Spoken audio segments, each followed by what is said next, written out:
Hermanos, vamos a buscar en nuestras Biblias Colosenses capítulo 3.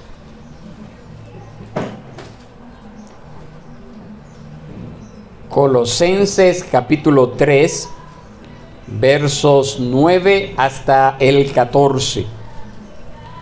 El tema del mensaje en esta mañana: revestidos del nuevo hombre. Revestidos del nuevo hombre.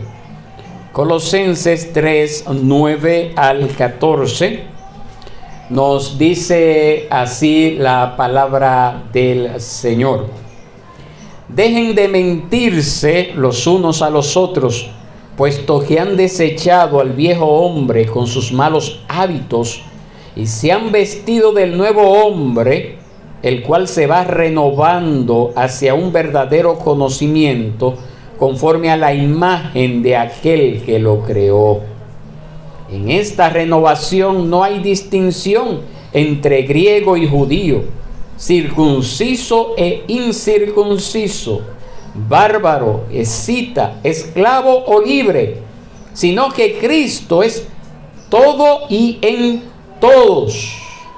Entonces ustedes, como escogidos de Dios, santos y amados, revístanse de tierna compasión, bondad, humildad, mansedumbre y paciencia, soportándose unos a otros y perdonándose unos a otros.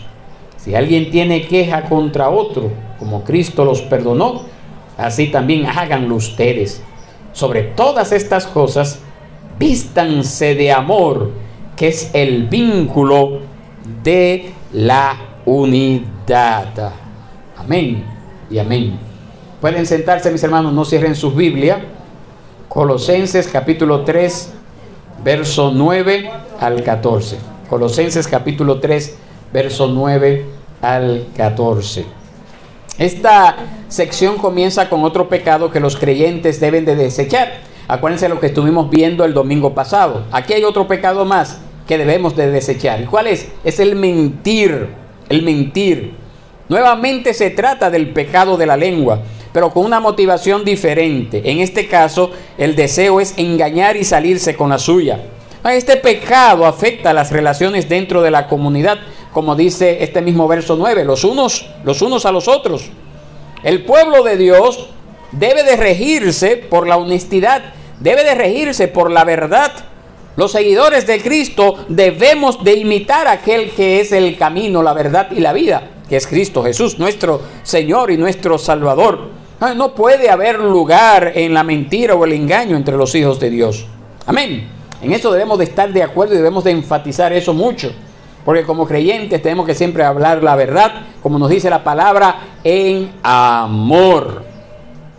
Entonces, visto esta primera parte aquí en el verso 9, entonces nosotros a partir de ahora, aquí mismo en el verso 9, observamos cómo esta porción de las Escrituras entonces nos siguen hablando de cómo los cristianos debemos vestirnos en lo espiritual de manera acorde con nuestra identidad, nuestra nueva identidad en Cristo que nosotros tenemos. Nosotros hemos muerto con Cristo, nosotros hemos resucitado a una estilo de vida pecaminoso, engañoso, como también lo señaló Pablo en los versos 5 al 8 que estuvimos viendo el domingo pasado. Pero en el sentido positivo, entonces nosotros debemos de vestir el estilo de vida del nuevo hombre. Entonces son dos cosas: despojarnos por un lado de la antigua manera de vivir, y por el otro lado debemos de vestirnos del nuevo hombre. Y para lograr esto nosotros debemos de entender en primer lugar cuál es la posición del nuevo hombre. ¿Cuál es la posición del nuevo hombre? Y eso es lo que nos dice el verso 9, lo que queda de esta sección del verso 9, y el verso 10, la primera parte donde nosotros encontramos la primera coma. ¿Usted lo puede leer conmigo? Dice así: puesto que han desechado al viejo hombre con sus malos hábitos, y verso 10 dice, y se han vestido del nuevo hombre.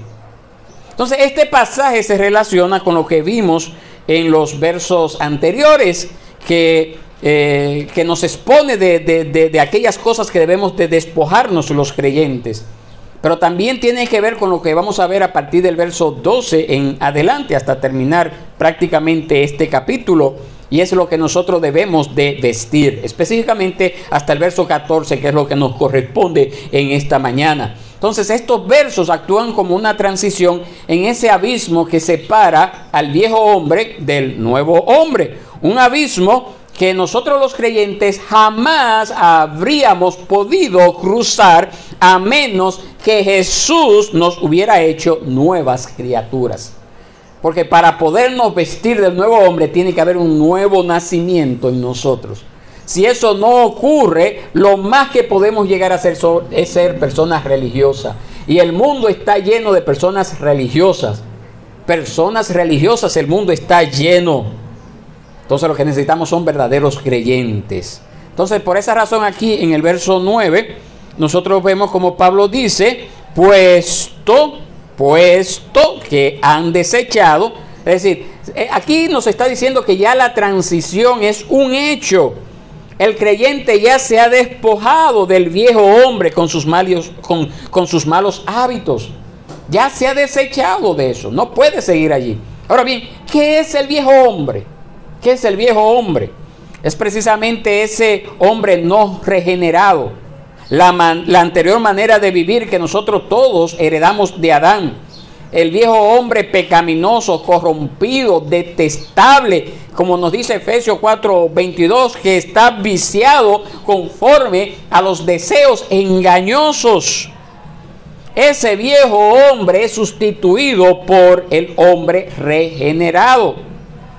El nuevo hombre, por su parte, entonces, volvemos y reafirmamos, es el hombre regenerado.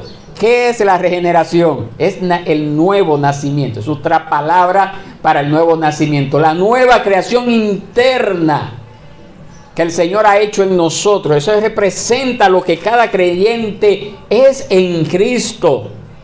Es esa nueva criatura que nos dice 2 Corintios 5:17. De modo que si alguno está en Cristo, nueva criatura es. Las cosas viejas pasaron, he aquí, todas son hechas nuevas. Por lo tanto, su andar, el andar de esa nueva criatura es diferente a la del mundo, pues anda en amor, en la luz de la verdad de Dios, anda en sabiduría, ama la ley de Dios, ama al Hijo de Dios, odia al pecado y procura lo que es justo. Ahora bien, quizás surge una pregunta: ¿por qué nosotros seguimos pecando si ya el viejo hombre se ha ido de nosotros? ¿Por qué seguimos pecando? ¿Por qué el creyente todavía sigue pecando? Precisamente los creyentes seguimos pecando porque el nuevo hombre todavía habita en un cuerpo viejo y por lo tanto debe mantenerse luchando contra la carne. Es una lucha que nosotros libramos con nosotros mismos. Y Pablo lo demuestra, por la palabra de Dios nos lo enseña a través de ese conflicto que nosotros leemos en Romanos capítulo 7, versos 14 al 25, que ahí nosotros vemos esa lucha constante que se enfrenta el creyente. En ese verso se establece con claridad que el pecado no está en el hombre interior, no es lo de adentro, sino esa parte externa, esa carne, ese aspecto físico que usted ve, ¿verdad? Lo que ve de usted, esa parte todavía no ha sido regenerada. Va a ser regenerada cuando seamos transformados, cuando Cristo venga o cuando moramos y resucitemos en la venida de Cristo. Ahí sí va a ser transformado este viejo hombre, esta carne. Pero mientras tanto todavía tenemos ese aspecto de nosotros que al menor descuido nos arrastra a pecar. O sea, el cristiano tiene que saber que constantemente somos llamados a mantener esa lucha contra la carne, contra sus vicios. Es decir, el creyente después que se hizo nueva criatura no se libró automáticamente de que la carne todavía siga incitando al pecado en ella. No, todavía existe esa naturaleza vieja en la carne que nos lleva entonces, si nos descuidamos, a pecar. Entonces la meta es siempre batallar con eso hasta que Cristo venga. Ahora, ¿cómo va progresando el hombre? Ese nuevo hombre, ¿cómo va progresando? Eso es lo segundo que podemos ver en estos versos. Bueno, la respuesta la encontramos en el verso 10, la segunda sección, la parte B, donde después de la primera coma, donde dice, el cual se va renovando hacia un verdadero conocimiento conforme a la imagen de aquel que lo creó.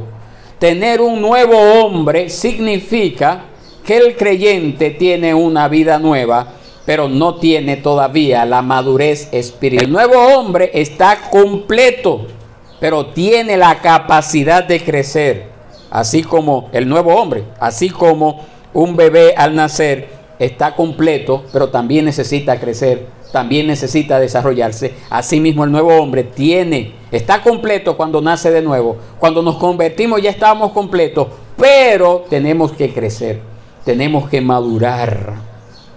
Y eso es lo que nos dice 2 Corintios 4:16, que el nuevo hombre, el nuevo hombre interior, lo que hay dentro de nosotros, se renueva de día en día. Amén. Por eso es necesario hacer uso de los medios de gracia, estar expuesto constantemente a la palabra de Dios para que así podamos salir adelante, a pesar de que este hombre viejo, la carne, se va desgastando, pero el interior se va renovando. Entonces necesitamos esta gracia constantemente. El nuevo hombre, nos dice aquí esta porción de las Escrituras, se va renovando hacia un verdadero conocimiento. Se va renovando, se refiere a ser nuevo en calidad. Se trata de una nueva calidad de vida que nunca antes se había experimentado. El que no conoce a Cristo todavía no ha experimentado eso. La naturaleza depravada del ser humano, que constantemente va en decadencia, cada día va peor, y conduciendo cada día más hacia la perdición eterna. A diferencia de esa naturaleza que tiene el que no conoce a Cristo, el nuevo hombre que tiene aquel que ha conocido a Cristo se va renovando constantemente hacia un conocimiento completo, profundo. Entonces, es imposible crecer en la vida cristiana sin el conocimiento. Es decir, yo no puedo decir, yo estoy creciendo, yo soy una persona madura, si yo no estoy asimilando nuevos conocimientos de las verdades que Dios ha establecido en su palabra. Es imposible eso. Romanos capítulo 12, verso 2 nos dice que no debemos de adaptarnos a este mundo, sino que tenemos que ser transformados por medio de la renovación de nuestro entendimiento, para que comprobemos cuál es la voluntad de Dios, lo que es bueno, agradable y perfecto. Entonces esto es constante, mis hermanos. No es que yo soy maduro y ya yo no necesito más de esto. Y la fuente de ese conocimiento es precisamente las Escrituras. Eso es lo que nos dice 2 de Timoteo capítulo 3 verso 16. Toda escritura es inspirada por Dios y útil para redarguir, para corregir, para instruir en justicia, a fin de que el hombre de Dios sea perfecto, enteramente preparado para toda buena obra. Ese conocimiento es a través de las Escrituras. La palabra de Dios es ese alimento que hace posible el crecimiento del nuevo hombre. La rapidez con la cual crecemos los creyentes depende de la cantidad de conocimiento que pongamos en práctica en la vida de cada uno de nosotros. No solamente conocimiento acá, como esto que yo recibí acá, como esto que me estoy alimentando ahora, en esta mañana, por ejemplo, cómo yo lo puedo poner en práctica, cómo yo puedo ser un mejor creyente para la gloria de Dios, un mejor hombre en la sociedad para la gloria de Dios. Entonces, precisamente, la meta del conocimiento es que el creyente se conforme, sea moldeado a la imagen de aquel que lo creó. El nuevo hombre se vuelve cada vez más como su Señor Jesucristo. Amén. Entonces, esto no es tanto de las emociones, mis hermanos, que lamentablemente este es el error que ha habido en nuestra sociedad, que está muy influenciada por estos movimientos que le dan mucha importancia a las emociones y dejan de lado el conocimiento. La palabra de Dios no nos habla de eso. No nos habla de eso. La meta o el plan de Dios es hacer que los creyentes lleguemos a ser como Jesucristo.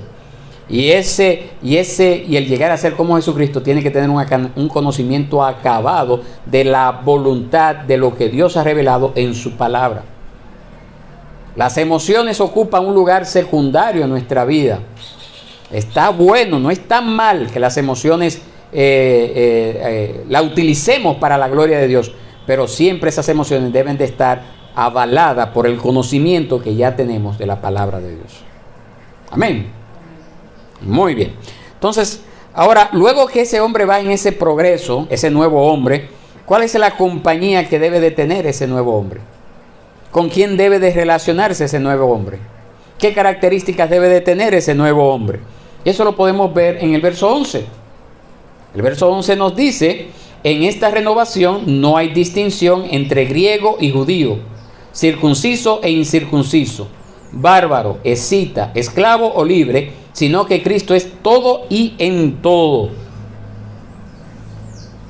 La vida resucitada también trae consecuencias para la iglesia.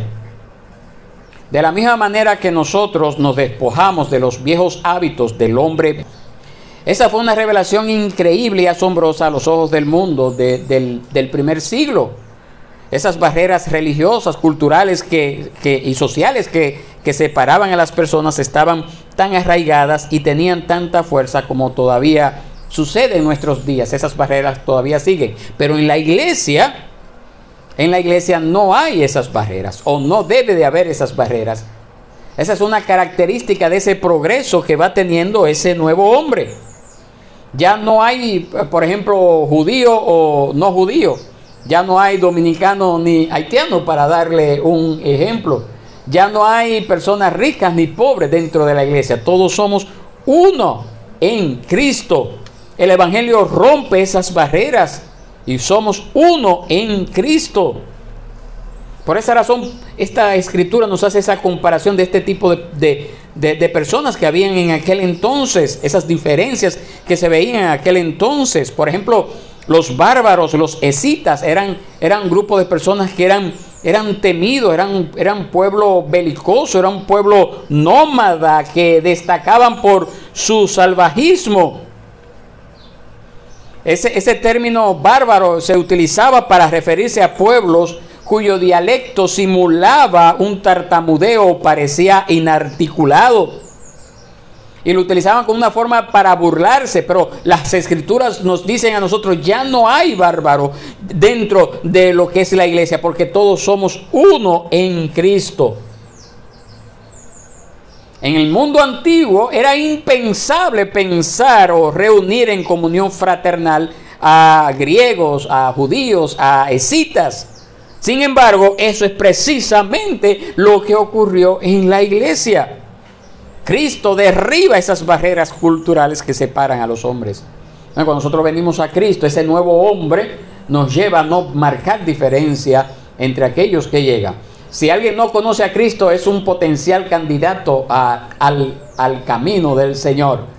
Y lo vemos así, ¿verdad? Porque esa es la meta. Y si alguien ya ha conocido al Señor, no veo ni siquiera el nivel académico, económico o de qué nacionalidad sea para considerarlo mi hermano en Cristo, porque somos uno en Cristo. Eso es lo que nos dice esa porción. Cristo es todo y en todos.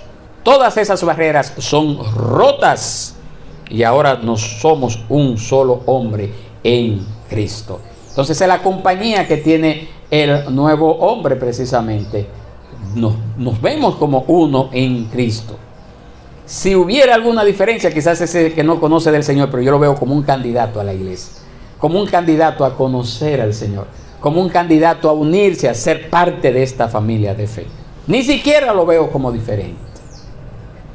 Ahora, ¿cuál es entonces, luego que ya hemos visto esto, cuál es la realización que busca ese nuevo hombre? ¿Hacia dónde vamos?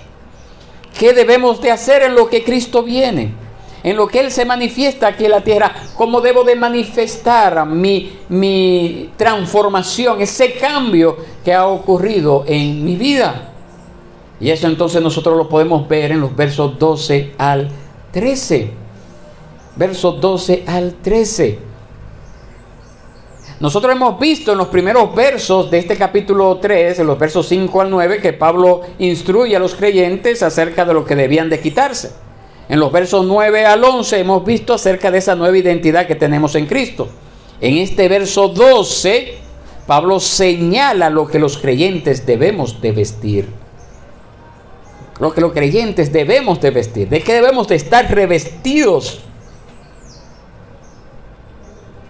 Lo que Dios espera del creyente, hasta el verso 14 podemos decir como respuesta. Una identidad justa debe dar como resultado un comportamiento justo. Dicho comportamiento es la manifestación externa de esa transformación interna y constituye la única prueba segura de que esta transformación ha sucedido. Una manifestación externa. Es decir, no, ya Cristo me transformó, ya Cristo me hizo nueva criatura. Ok, está bien, lo creemos, pero yo necesito ver pruebas. Yo necesito ver una constancia en tu diario vivir de que esa transformación ha ocurrido internamente, real y efectivamente. Nadie se hace cristiano por sí mismo. Nosotros podemos ver aquí en esta porción que los creyentes somos escogidos de Dios. Y la palabra enseña con claridad la verdad de esa elección divina. En varios pasajes bíblicos podemos leer acerca de eso. Por ejemplo, Efesios 1:4 nos dice que Dios nos escogió en Él antes de la fundación del mundo. Dios no nos llamó debido a nuestras buenas obras, sino según su propósito y según la gracia que nos fue dada en Cristo Jesús desde la eternidad. Eso nos dice 2 de Timoteo 1:9. Los nombres de los creyentes, de los verdaderos creyentes, porque no todo, y eso lo hemos dicho en otras ocasiones, no todo el que dice yo soy parte de la iglesia visible es real y efectivamente parte de la iglesia invisible, no necesariamente. Pero los nombres de los verdaderos creyentes, nos dice el libro de Apocalipsis, fueron escritos en el libro de la vida desde antes de la fundación del mundo.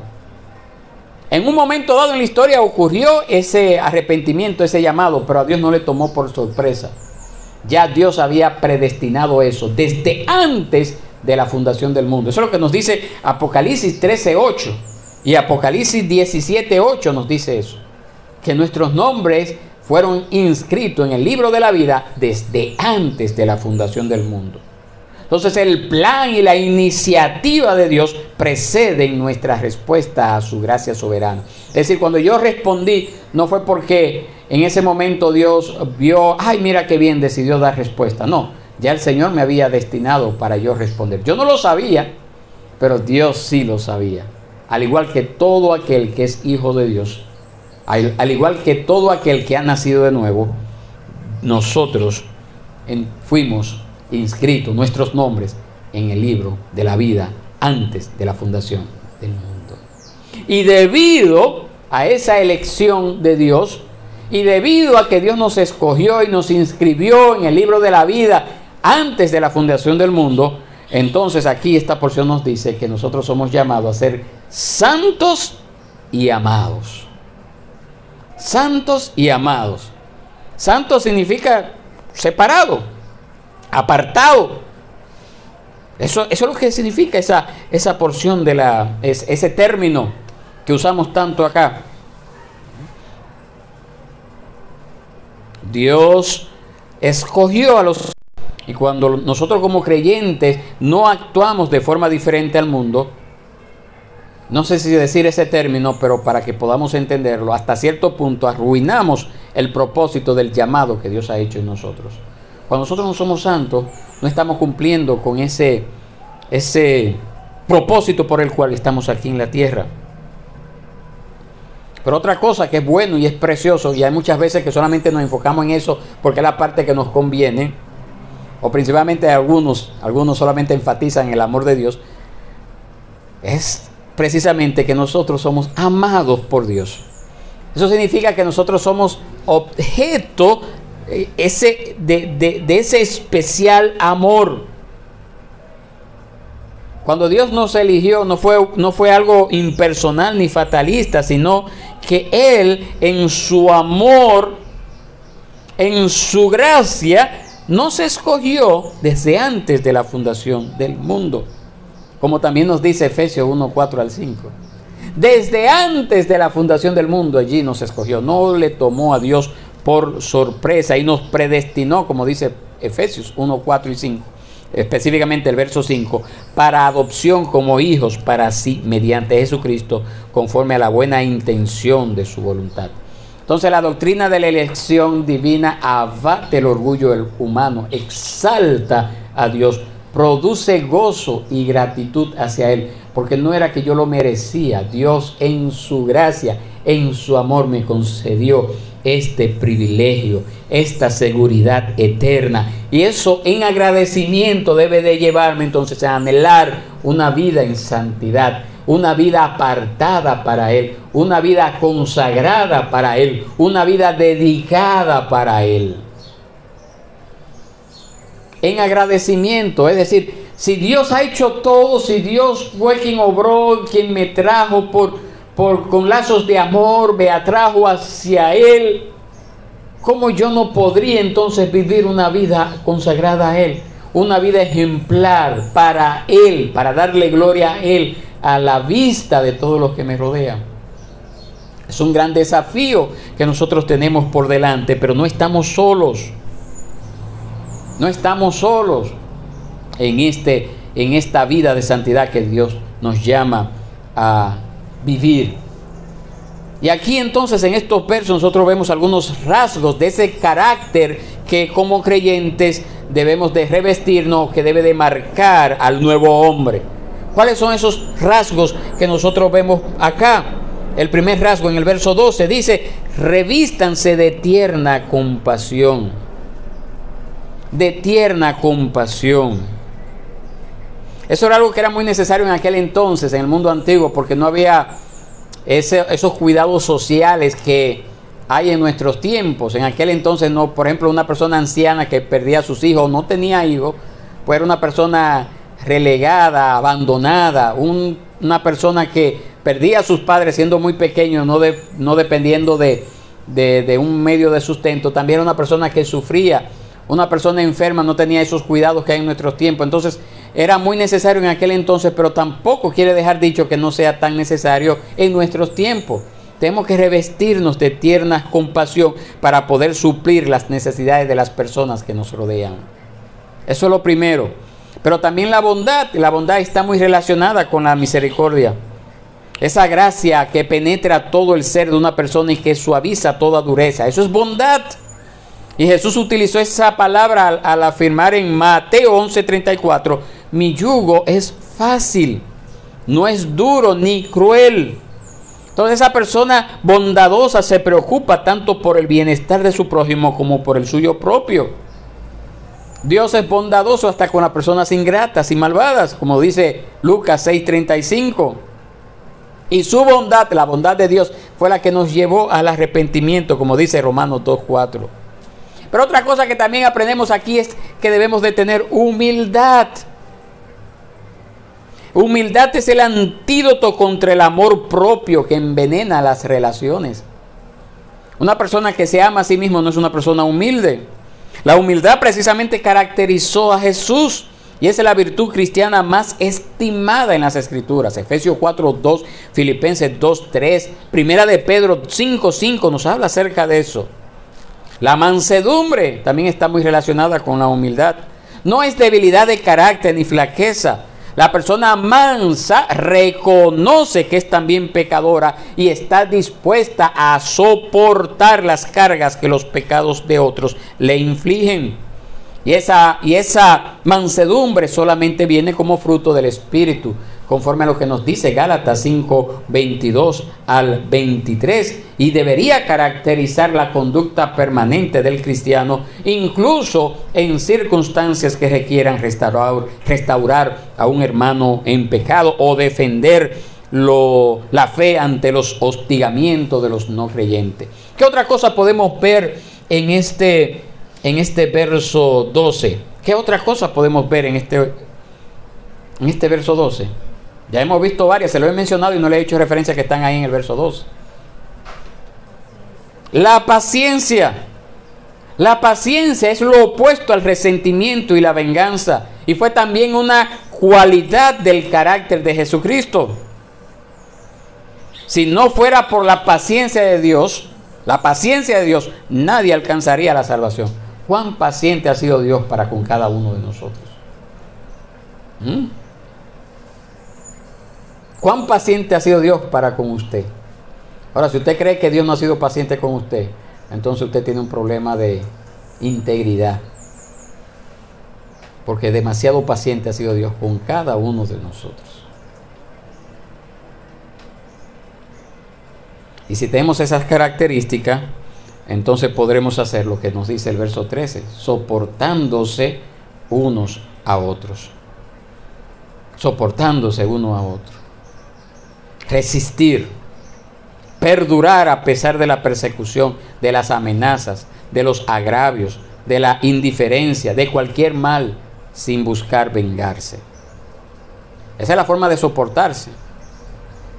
Esa es la forma de soportarse. Esa es la misma actitud que caracterizó al apóstol Pablo cuando él escribió en 1 Corintios 4:12, nos maldicen y bendecimos, padecemos persecución y la soportamos. Hemos que aprender esto, mis hermanos. Aprender a soportarnos unos a otros. Y como dice acá, como Cristo lo perdonó, así también háganlo ustedes. Si alguien tiene queja contra otro, como Cristo los perdonó, así también háganlo ustedes. Cristo es el modelo del perdón. Así como Él nos ha perdonado a nosotros, también debemos de perdonar a otros. Me tiene al volar. ¿Quién es que dice así? Ya sea con justeza o porque quiere molestar. El Señor Jesús es el modelo para nosotros. Perdonar, para soportar. Para perdonar, para soportar. Él perdonó todos nuestros pecados, nuestros errores, nuestras deudas. Y también es el modelo a seguir en lo que atañe a todas las demás virtudes señaladas en este pasaje. O en estos pasajes. Y por último, mis hermanos, siguiendo esa misma analogía de ponerse la vestidura, aquí nos dice que también sobre todas estas cosas que hemos visto anteriormente, ¿qué debemos de hacer? ¿De qué debemos de vestirnos? Verso 14. Sobre todas esas cosas, ¿de qué debemos de vestirnos? Como dijo, vístanse de amor, que es el vínculo de la unidad. El amor, mis hermanos, es la cualidad moral más importante en la vida del creyente, pues es como el pegamento que hace posible la unidad de la iglesia. Donde no hay amor, no hay unidad. Entonces nosotros nunca disfrutaremos de comunión fraternal mediante la misericordia, la benignidad, la humildad, la mansedumbre, la paciencia, el perdonarnos los unos a otros, el soportarnos los unos a los otros, a menos que haya amor. No podremos hacer las otras cosas si no hay amor.